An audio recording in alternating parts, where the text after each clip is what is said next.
আসসালামু আলাইকুম। আজকে আমি বানাচ্ছি পুডিং। পুডিং খাইতে আমার মেয়ে অনেক বেশি পছন্দ করে। তো আজকে আমি বানাবো পুডিং। আর আপনাদের সাথে শেয়ার করব যে পুডিংটা কেমন দেখতে হলো। চলুন দেখে আসি। আমার হাতে যে কাঠিটা দেখছেন, কাঠি এখন আমি চেক করে নেব। মাশাআল্লাহ, দেখতে তো অনেক সুন্দর লাগছে।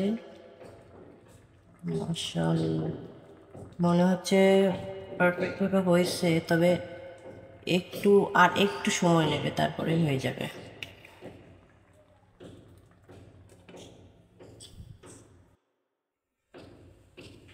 জাস্ট দেখেন পুডিংটা কিভাবে ফুলে একদম বাটি ভরে গেছে। তো মাশাআল্লাহ, মনে হচ্ছে পুডিংটা আমার রেডি হয়ে গেছে। সুন্দরভাবে হয়েছে, পারফেক্টলি। এখন আমি এটা চুলা থেকে নামাই। এই তো আমি এখন চুলা থেকে এটা নামিয়ে নিয়েছি। পুডিংটা দেখেন কত পারফেক্ট ভাবে হয়েছে। আমি একটা চাকু দিয়ে সুন্দরভাবে এটাকে কেটে নিচ্ছি যেন চারিপাশটা আটকে না থাকে। তো এখন দেখুন আমি প্রসেসিং করে ঢেলে কেটে আপনাদেরকে দেখায় দেব। ভালো করে কাটা হয়ে গেছে প্রায়। এই তো পুডিংটা আমি সুন্দরভাবে ঢেলে নিয়েছি, দেখেন। এখন আমি কেটে নেব।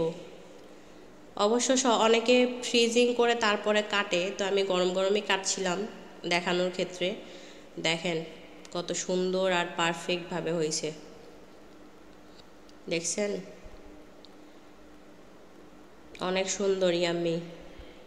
এটা আমি 6 পিস করে নিয়েছিলাম, আপনাদের দেখাচ্ছি আমি কেটে। যে 3 পিস করে নিয়েছি, তো পরে আমি এটা 6 পিস করে নিয়েছি। এখন আমি খাবো, খেয়ে আপনাদেরকে বলবো কেমন হয়েছে।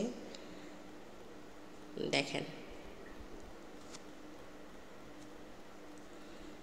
এই তো এখন আমি খাচ্ছি। মজা, অনেক মজা হয়েছে।